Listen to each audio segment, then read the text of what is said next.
누가복음 9장 57절에서부터 62절. 제목은 12시간의 염려. 이걸 이제 제목을 부제로 하나님의 숲 이렇게 하려고 하다가 너무 이제 좀 소재가 조금 약해서 소재는 제목은 12시간의 염려고 부제가 하나님의 숲이다. 추석 연휴를 잘 지내셨습니까? 저는 지난주 월요일부터 목요일까지 제주도에 가족 여행을 다녀왔습니다. 세 가족이 갔는데요. 명수는 9명이에요. 9명이 비행기 타고 제주공항에 내려서 11인승 스타리아를 빌렸어요. 스타리아를 빌려서 렌트카를 빌려가지고 제주를 여행을 했는데 이렇게 다 같이 모여서 여행하기는 이게 처음입니다. 처음. 맨날 차 세 대가 다니다 보면 야 도착했어 안 했어 막 이랬는데 그럴 필요가 없이 그냥 한 차로 가니까 너무 편하고 좋더라고요. 서로 이제 얘기도 많이 하고 그랬죠.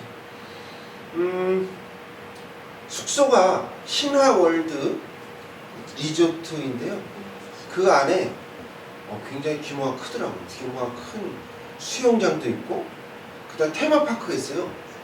그래서 이제 또 음식 점도 많고 그리고 쇼핑센터도 있고 그러다 보니까 아이들이 놀기에 참 좋다.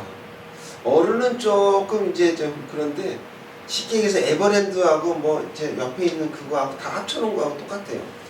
그런 식으로 좋더라고요. 그 다음에 이제 전 그 다음날 김영 해수욕장이라고 혹시 아시는 분이 김영 해수욕장이라는 데 가서 가족 사진을 전체 찍었어요.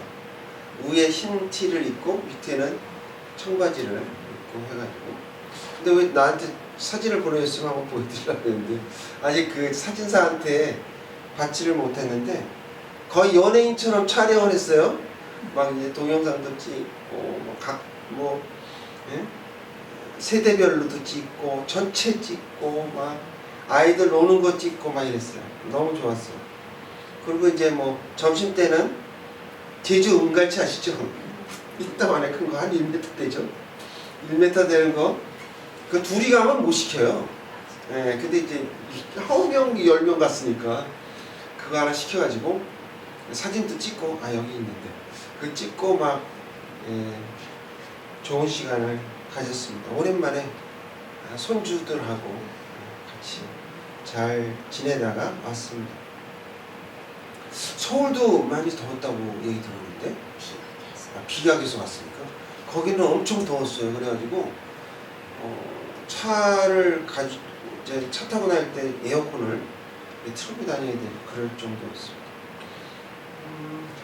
근처에 보니까 또 제주 항공우주박물관? 그런 데가 있더라고요. 이게 보면 굉장히 한국에서 제일 큰 규모인 것 같은데 실제 전투기나 비행기를 그대로 있는 거 그대로 전시해놨어요. 그래서 너무 좋았고요. 더 좋은 건 50% DC였다. 그래서 이제 10,000원인데 입장료가 5,000원 주고 갔다. 그런 게 중요한 건 아닙니다. 하여튼 좋았어요. 근데 이제 아까 보여드렸듯이 환상의 숲 곶자왈 공원에 갔다 왔는데 자연이 스스로 숲을 이루고 사는 그런 생태계 현장이에요. 한번 가보시면 정말 참 좋습니다. 그러니까 예를 들어서 나무의 나이를 보려면 어떻게 알죠? 우리는? 나무 나이테를 보면 알잖아요. 근데 거기는 그게 없대요. 왜 그러냐 그랬더니 뗄감이 없어서 나무가 자라면 자르고 나무가 자라면 자르고 했대요. 그러다 보니까 어떻게 돼요? 뿌리는 그대로 살아있을 거 아니에요. 물론 다른 나무들은 다 죽는데 거기는 이렇게 산대요. 그래서 그 끝에서 또 줄기가 나가지고 큰 거예요. 그러면 또 이제 자라면 또 땔감으로 쓰고 이러다 보니까 이 그 가지수가 제일 많은 거 그런 걸 보면 대략 이거 한 100년 됐다, 한 50년 됐다, 가지수를 가지고 그렇게 계산을 한다고 합니다. 아들에게는 좋은 땅을 물려줬는데 딸에게는 쓸모없는 땅을 남겨줬죠. 근데 그거를 생태공원으로 잘 갖고 가지고 처음부터 그런 건 아니었대요. 근데 방문객을 잘 받아서 사람들이 또 입소문이 나고 그래서 거기 보면 이 자연적으로 그대로 사는 거래요. 인공적으로 뭐 나무를 심거나 또는 무슨 뭐 설치구를 한 게 하나도 없어요. 거의 그대로 자연 그대로 사는 거죠. 그러면서 이제 그 자신의 체험담을 들려주는데 남편의 치유와 자녀들의 성장이 숲과 함께하면서 이렇게 이루어졌다라고 이렇게 정말 자기 진심이 이렇게 듬뿍 담긴 이야기를 저희가 들었습니다. 인상 깊게 남은 것 중에 하나는 여기 보니까 연리목이라고 있어요. 연리목이 나무와 나무끼리 이렇게 성장을 하는데 상처가 나지 않으면 붙지를 않는답니다. 서로 이렇게 경쟁을 했겠죠. 자라나려고 경쟁을 하다가 껍질이 벗겨지고 상처가 난 거예요. 근데 그게 시간이 되면서 어떻게 돼요? 아물어 가지고 같이 하나가 돼요. 그러니까 두 개의 나무가 하나의 나무가 되는 그거를 연리목이라고 합니다. 여러분 저기 부부싸움 안 해보신 적 없죠? 저희 또 뭐 부부생활 신혼 때부터 신혼 때는 안 했을 거야. 뭐 좀 지나고 나서 뭐 이렇게 했는데 그 상처 입고 뭐 이런 것들이 지금은 어떻게 돼요? 나중에 하나가 됩니다. 둘이 하나가 되는. 그래서 우리 부부 생활과 어쩜 이렇게 똑같을까? 그래서 이제 그런 교훈을 얻었습니다. 또 하나의 교훈은 인간이 숲에게 줄 수 있는 것이 아무것도 없다는 거예요. 오히려 방해만 돼요. 자연스럽게 하나님이 다 그렇게 돌아가도록 만들어 놓으셨어요. 그러니까 자기네들이 알아서 잘 커요. 그러니까 인간이 그 손을 대가지고 망가지지 절대 자연은 그대로 두면 아주 잘 자란다라는 것을 알게 됐죠. 신화 그 테마파크에 그 천둥열차라고 있더라고요. 오늘 말처럼 이렇게 놀이기구죠. 그거하고 바이킹도 있어요. 바이킹 배 있죠. 올라갔다 내렸다.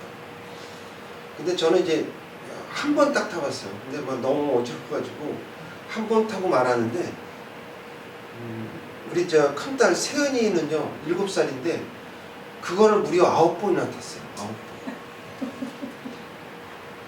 와. 뭐 여자아이인데 담력이 생각보다 세더라고요. 전 몰랐어요. 그날 가서 알았어요.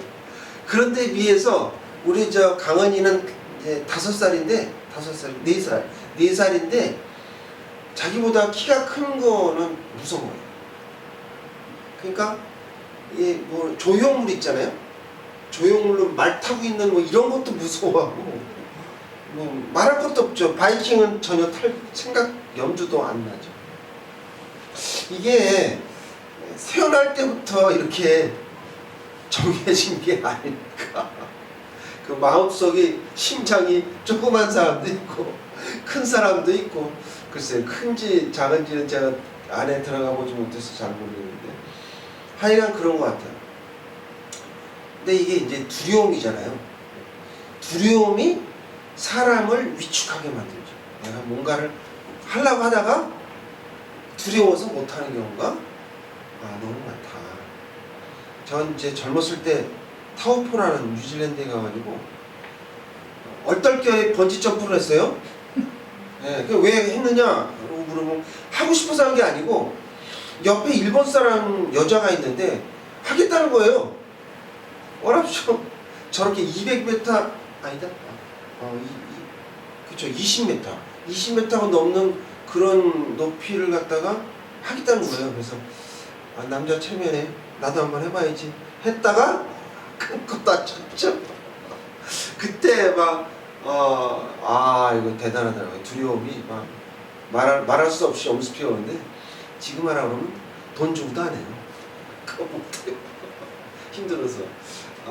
어쨌든 그 두려움으로 인해서 일어나는 건데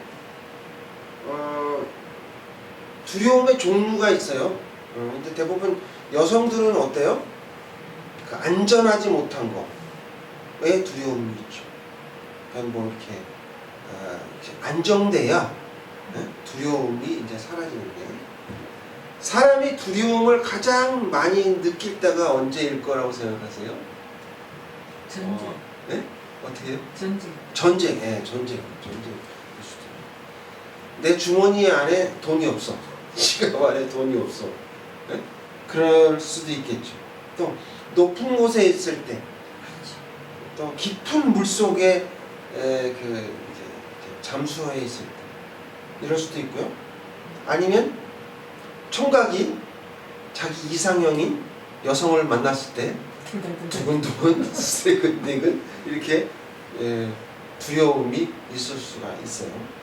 근데 이제 대표적으로 조사를 해보니까 세 가지로 크게 분류를 하는데 첫 번째 위험에 직접 노출되었을 때 그게 언제냐면 10층 있죠. 10층 높이에서 사람이 서 있어서 뛰어내려야 할 경우 뭐 이런 경우에 그 생명의 위협을 느끼게 되고요. 두 번째로는 통제할 수 없는 불확실한 상황 아까 말씀하셨듯이 전쟁이나 쓰나미나 자연재해를 당했을 때 이럴 때고요. 마지막으로는 사회적 평가에 대한 압박이 클 때예요. 그러니까 이제 뭐 좋은 예로는 뭐 미스트롯 아시죠? 미스트롯 이런 데서 이제 경연을 하거나 나쁜 뜻으로는 뭐 이렇게 그 인터넷에서 악플로 인해서 견디지 못할 이런 경우를 두려움이 가장 큰 때다라고 조사에 의하면 나왔습니다. 근데 이 두려움은요, 뭐하고 관계가 많냐면 의식주와 관계가 깊어요. 밀접한 관계를 가지고 있어요. 그래서 예수님은 산상 설교에서 두려움을 가장 큰 주제로 다루셨어요. 그래서 오늘도 이게 제가 그 말씀을 드리고자 하는 이유인데 왜 그러셨을까? 그거는 두려움은 하나의 어떤 단편적인 그런 감정이 아니고요. 세력이래요. 세력. 군대 귀신 아시죠? 네. 성경에 나와 있듯이 군대 귀신이 막 근데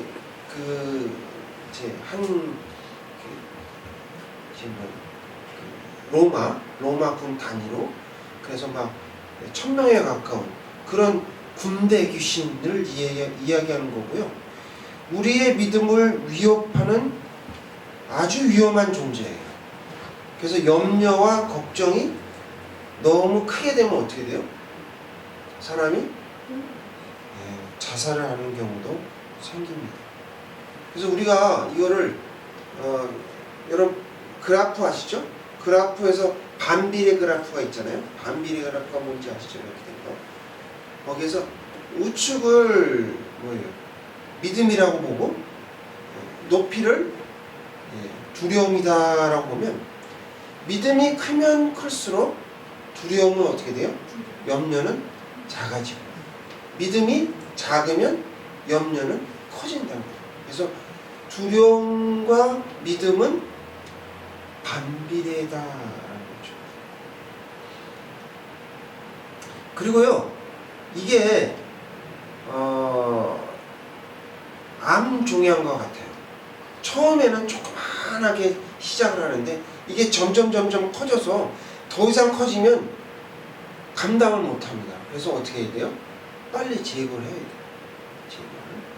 제거가 절실히 요구됩니다. 그래서 그러면 염려의 치료를 어떻게 해야 될까? 염려의 치료를 어떻게 될까? 오늘 본문을 통해서 우리에게 주시고자 하시는 하나님의 말씀은 첫째, 미래를 전적으로 하나님의 손에 일임해야 합니다. 따라해 볼게요. 미래를 전적으로 하나님의 손에 일임해야 합니다. 라고 말씀하십니다. 거룩하신 하나님의 말씀입니다. 60절입니다. 다 같이 봉독하겠습니다. 이르시되 죽은 자들로 자기의 죽은 자를 장사하게 하고 너는 가서 하나님의 나라를 전파하라 하시고. 네. 오늘 누가복음 9장의 말씀은요, 특별히 제자도에 대한 말씀이에요. 일반적인 예수님을 따라다니는 사람들이 많았거든요.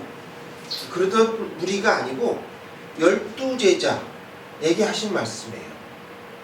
네. 그리고 또 이게 난해줍니다. 많은 학자들이 이 구절을 조금 어렵다라고 이야기를 하죠.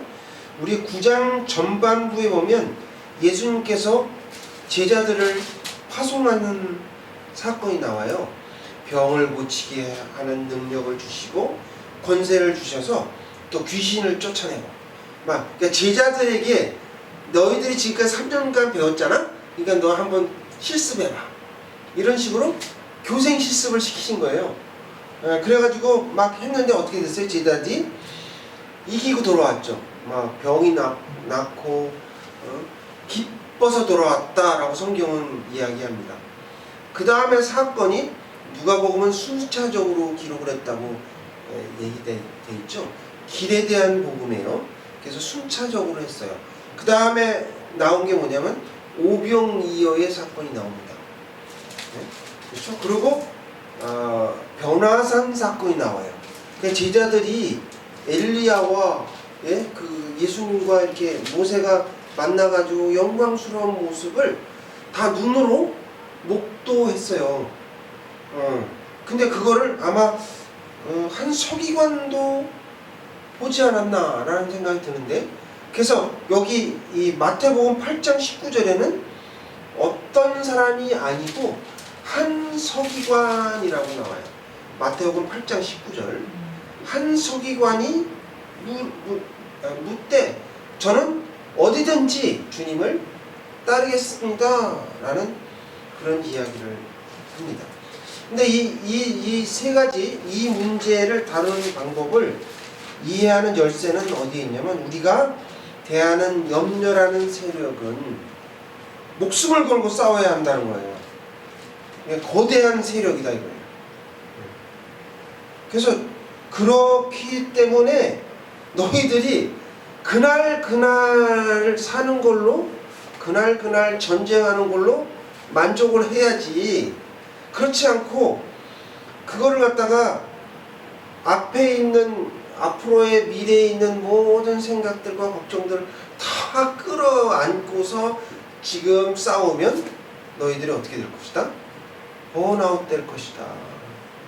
질 것이다. 힘들어서 너 죽어. 이런 뜻이에요. 예수님께서. 그러니까 앞의 일을 예상해서 두려움을 합산해서 하루의 생을 살지 말라. 그런 말씀입니다. 그럴 필요가 없는데 쓸데없이 내일 할당량, 모레 할당량까지 다 끌어와서 첨가하면 이게 뭐예요? 사서 고생하는 것이다 라는 것이죠. 마태복음 6장 34절 주보에 있죠? 뒷면에 있습니다. 찾아서 다 같이 봉독하겠습니다. 시작. 그러므로 내일을 위하여 염려하지 말라. 내일 일은 내일이 염려할 것이요 한날의 괴로움은 그날로 족하니라. 강조하셨는데, 내일 일은 여러분이 염려하는 게 아니고 내일이 염려하는 거예요. 내일이. 이따 또 말씀드릴 건데, 미래에 대한 지나친 염려의 결과는 여러분이 현재 현재의 그 자신을 불구로 만들어요. 아무것도 이렇게 힘을 쓰지 못하게 그렇게 만들고 전투력을 잃게 한다라는 겁니다. 의학적으로 여러분 매일매일 우리가 잠을 자잖아요. 잠을 자는데 이게 굉장히 큰 보약입니다. 여러분 뭐 가장 비싼 보약이 뭡니까? 들어가고 녹용도 들어가고 뭐 그런 침향도 들어가고 막 이렇게 해갖고 뭐 보약을 막 지어서 드시는 분이 있는데 십전대보탕 뭐 이런 것도 있죠. 근데 이런 것보다도 1시간을 단잠을 자는 게 이게 그거보다 더 큰 효과를 나타낸다고 합니다. 또 그 면역력도 높여주고. 근데 이제 뭐 자기가 할 일이 많다고 나는 잠잘 시간도 없어 이러면서 잠을 안 자면 어떻게 돼요? 건강을 잃게 돼요. 그러니까 수명이 짧아진다. 그런 얘기예요. 여러분이 건강을 잃지 않으며 정신 건강을 이렇게 잘 이렇게 컨트롤하기 원한다면 어제나 내일을 지고 가지 마십시오. 여러분 오늘만 지고 가세요. 그 오늘을 위해서 살고 오늘 제목처럼 12시간만 걱정을 하시라고요. 12시간. 왜 12시간이죠? 24시간이 아니고 잠자는 시간 보통 8시간 그죠? 평균적으로. 그리고 또 세수해야죠. 밥 먹어야죠. 뭐 이런 것들을 다 빼면 중요한 시간이 뭐예요? 12시간이에요. 12시간. 그러니까 12시간만 여러분이 잘 버티시면 된다. 그런 얘기예요. 그러니까 그 12시간에 잘 버티려고만 생각하시지 굳이 막 내일 모레 미래까지 생각할 필요가 없다. 비밀 하나 말씀드릴게요. 대부분이 성공한 사람, 훌륭한 사람들이 어떤 사람들이냐? 그 사람들이 과거에 얽매이지 않아요. 쉽게 과거를 잊어버리는 놀라운 역량의 소유자가 조사해보니까 훌륭한 사람이었다라는 거예요. 그러니까 우리들이 뭐 그들도 우리처럼 과오를 범했겠죠. 근데 그들은 거기에 연연하지 않았어요. 그러니까 이제 다시 원래대로 돌아갈 수는 없잖아요. 지나간 거니까. 그러니까 그걸 굳이 생각하고 마음속에 품고 옛날 헤어졌던 애인 생각하면서 이럴 필요 없다는 얘기죠. 앞을 미래를 생각해서 살아야 된다라는 얘기. 과오를 짊어지고 간들 그것이 나에게 무슨 이득이 되겠느냐. 오늘 읽으신 성경 말씀 죽은 자들로 그 죽은 자를 장사지내게 하는 것 이게 바로 그 얘기다. 과거에 과오를 갖다 그냥 짊어지고 가지 말라. 그런 얘기죠. 지난주에 여러분 세계인의 축제 2026년 북중미 월드컵이 얼마 남지 않았어요? 내년이에요, 내년. 내년 뭐 봄에 하겠죠? 근데 대한민국하고 브라질하고 지난주 금요일에 평가전을 열었어요. 결과는 어떻게 됐을까요? 0대 5예요. 0대 5. 5골 먹었어요. 한 골도 우리 못 넣고. 손흥민도 참여했지만 실력이 좋지 않아. 좀 많은 사람들이 실망을 했어요. 근데 사실 뭐 친선 경기였지만 저 다는 못 봤습니다만 하이라이트만 봤어요. 거의 실전과 같더라고요. 왜 그랬냐? 그 이유는 브라질 선수들도요 자기가 대표 선수로 딱 정해지지 않은 거예요. 그러니까 어떻게 해야 돼요? 이 경기에서 감독에게 잘 보여야 자기도 대표 선수가 이름 명단에 올릴 거 아니에요. 그러니까 뭐 아주 그냥 뭐 기를 쓰고 자기의 실력을 보여주려고 치열한 경합을 벌인 거예요. 근데 어때요? 우리는 브라질에 비해서 기술이 현저하게 떨어지죠. 열세라는 거 다 알고 있어요. 이길 거라고는 생각도 안 하고 있었습니다. 저도. 근데 결과는 그렇게 됐는데, 어쨌든 결과에 연연하지 말고 낙담하고 좌절하지 말고 본 경기가 있잖아요. 이제 앞으로 진짜 얼마 안 남았는데 본선 경기를 잘 철저히 대비해서 하시면 됩니다. 예? 그죠? 우리가 결승전에 올라갈 건 아니잖아요. 그죠? 우리가 결승전에서 브라질하고 붙을 건 아니잖아요. 16강 정도 올라간 만큼만 해도 잘하는 거예요. 잘하는 거니까 거기에 목표를 두고 살면 돼요. 그래 내가 이제 이번 경기 때 잘못해갖고 자살골을 먹고 이거 생각하지 말라 이거죠. 과거에 얽매여 살지 말라. 성경에 그 말씀이 있잖아요. 예수님은 어제나 오늘이나 영원토록 동일하십니다. 동일하시기 때문에 우리가 염려할 필요가 없다라는 말입니다. 그러니 미래를 전적으로 하나님의 손에 맡기는 법을 우리가 배워야 된다라는 거죠. 그러므로 미래를 전적으로 하나님의 손에 일임해야 한다고 말씀하십니다. 둘째, 염려하는 생각 자체를 물리쳐야 합니다. 따라해 볼게요. 염려하는 생각 자체를 물리쳐야 합니다. 라고 말씀하십니다. 보혜사 성령님의 말씀입니다. 62절 다 같이 찾아 읽겠습니다. 시작. 예수께서 이르시되 손에 쟁기를 잡고 뒤를 돌아보는 자는 하나님의 나라에 합당하지 아니하니라. 아멘. 우리가요 가장 빠지기 쉬운 치명적인 유혹은요, 미래를 위해서 은혜를 저장하는 그런 태도예요. 그러니까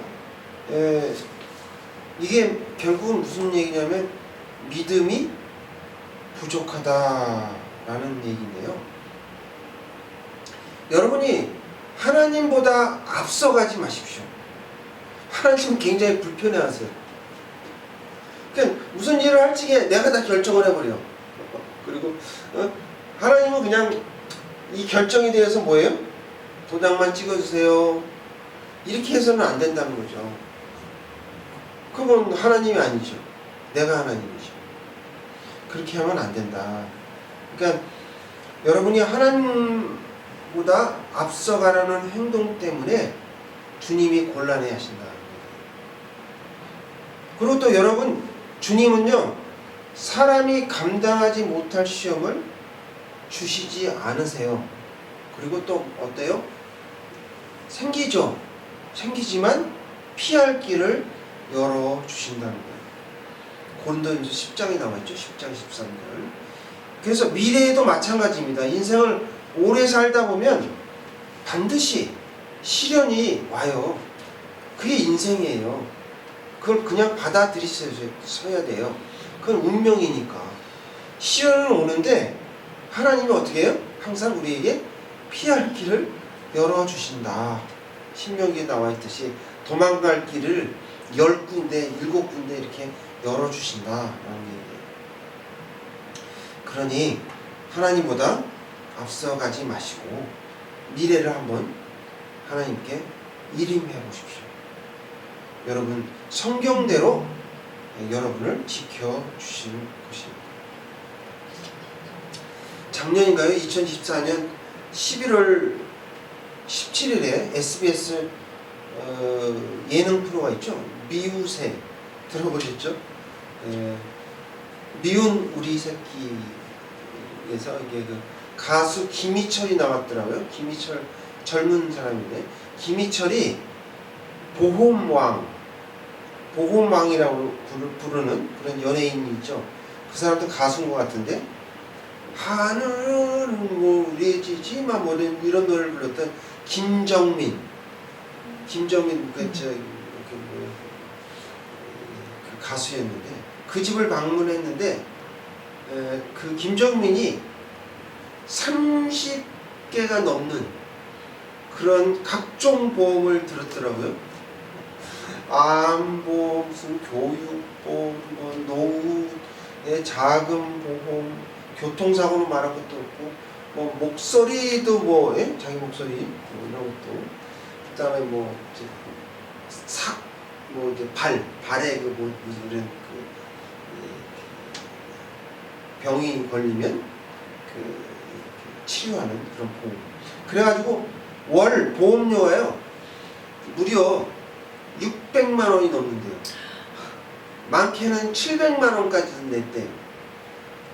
그러니까 뭐 자기 벌어서 거의 다 보험료로 내는 거예요. 먹는 거나 자녀 교육은 어떻게 시키는지 잘 모르겠어요. 그런 보험료를 내가면서 살고 있더라고요. 그 사람은 뭐예요? 미래에 대한 염려가 너무 지나친 거예요. 너무 지나친 거예요. 뭐 보험 그렇다고 해서 뭐 성경에서 뭐 보험을 들지 말라고 또 저축을 하지 말라고 하신 적은 없어요. 근데 이제 문제는 뭐예요? 내가 그것이 만몬주의가 되면 안 되죠. 은행이 잔거나 보험에 의존하며 살아가는 태도가 문제가 된다는 것이죠. 그래서 여러분 저 믿음이란 용어를 다른 의미로 제가 한번 정의를 해볼게요. 한번 들어보세요. 믿음은 현재 염려되는 일들에 관한 생각을 거부하며 지금 현재 염려되는 일에 관한 생각을 거부하는 거예요. 또 부정적인 미래에 대한 생각을 거부하는 것이다. 이게 바로 믿음이다. 라고 오늘 그 누가복음은 정의를 하고 있습니다. 이게 굉장히 중요해요. 왜 그러냐면 정신 건강에 아주 필수적인 것이기 때문에 그렇습니다. 여러분 다 자녀가 계시죠? 부모 마음은 다 같다고 그러는데 항상 자녀를 물가에 내놓은 아이처럼 이렇게 생각하는 경우가 많아요.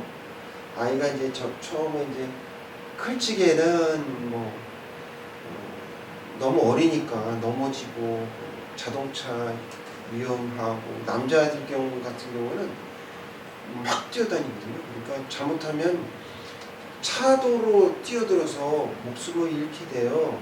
그래서 이제 그거를 막고 염려를 하고 이렇게 합니다. 근데 이제 그게 자녀가 이제 대학을 졸업하고 그 다음에 무슨 걱정을 하죠?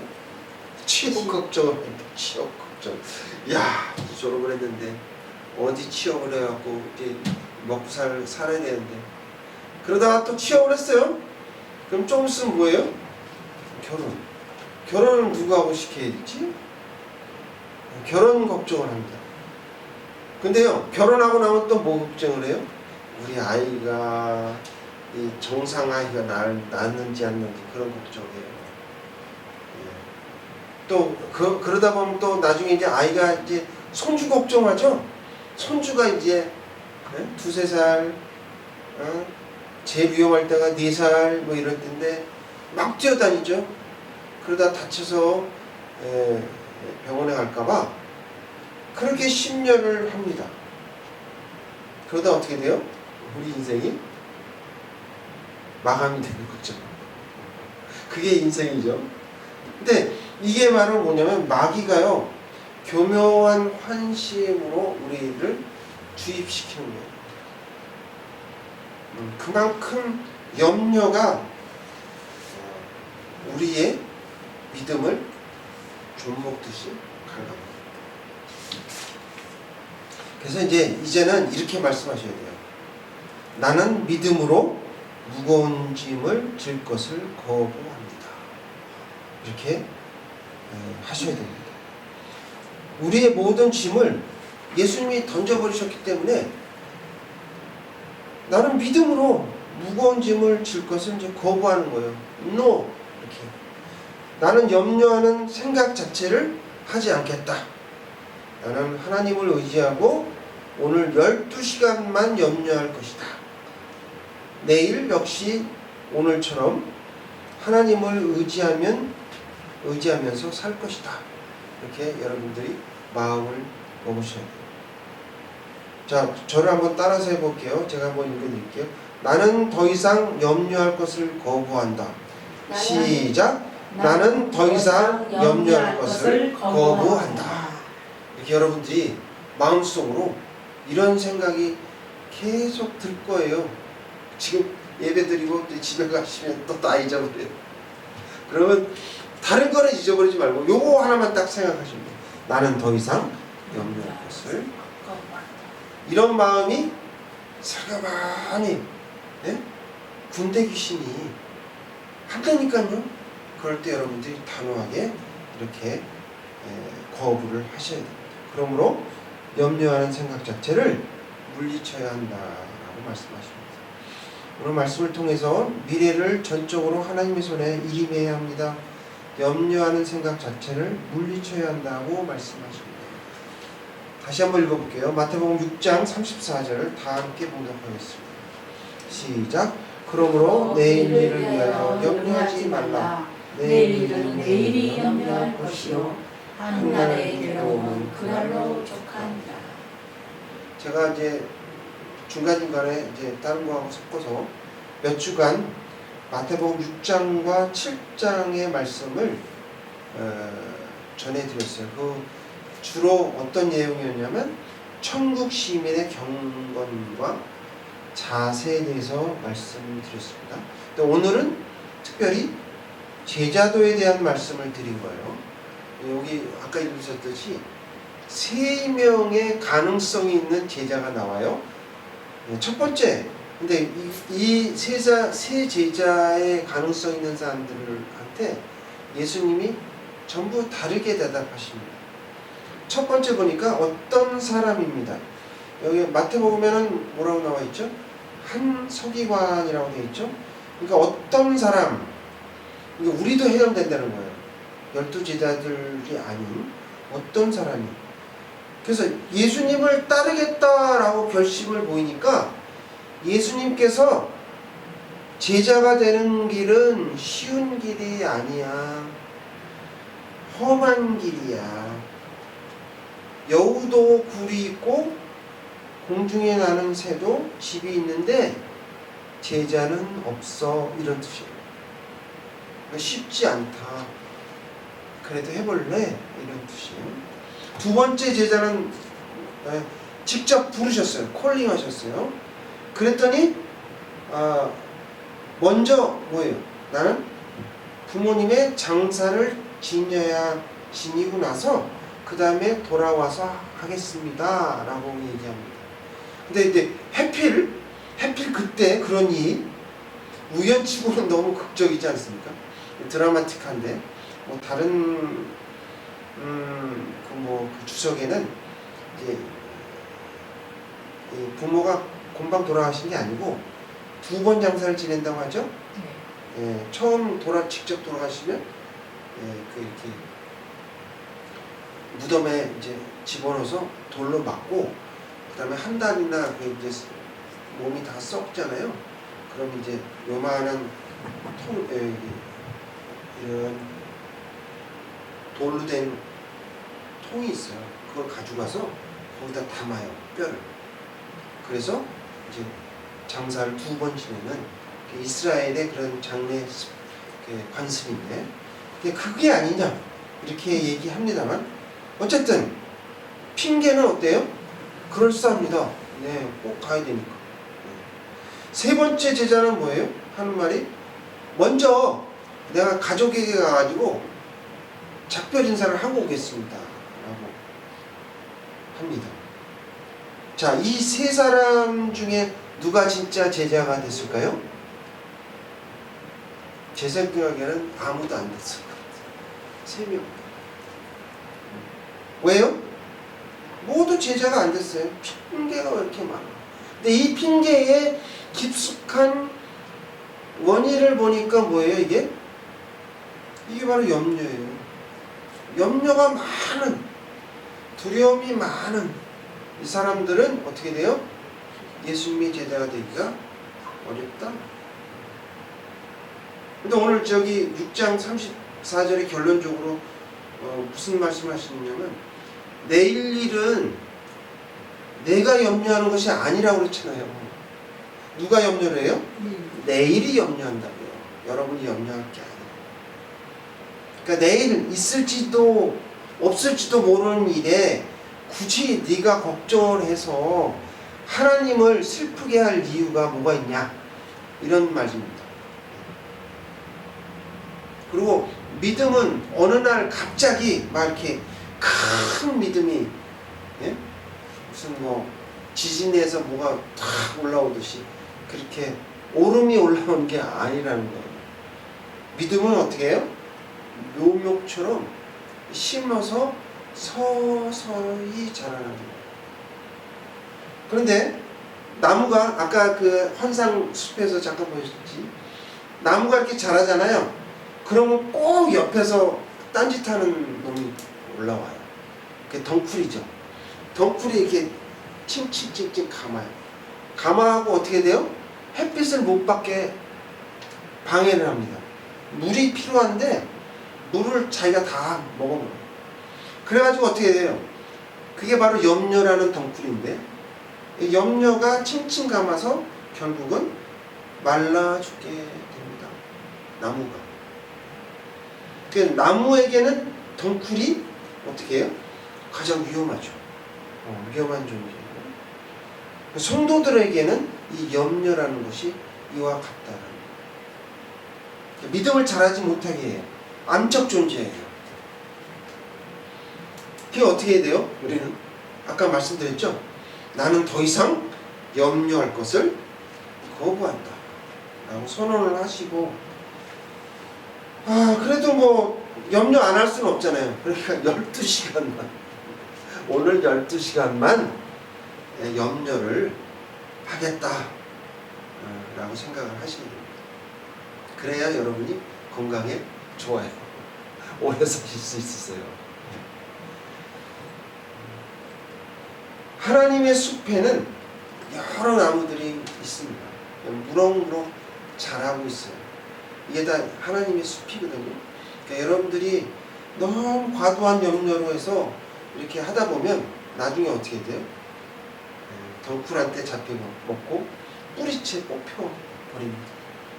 그러니까 그러지 마시고 하나님의 아름다운 숲에 아름다운 나무가 되시기를 우리 사랑의 나눔교회 성도님이 다 되시길 주님의 이름으로 축원합니다. 기도하시겠습니다.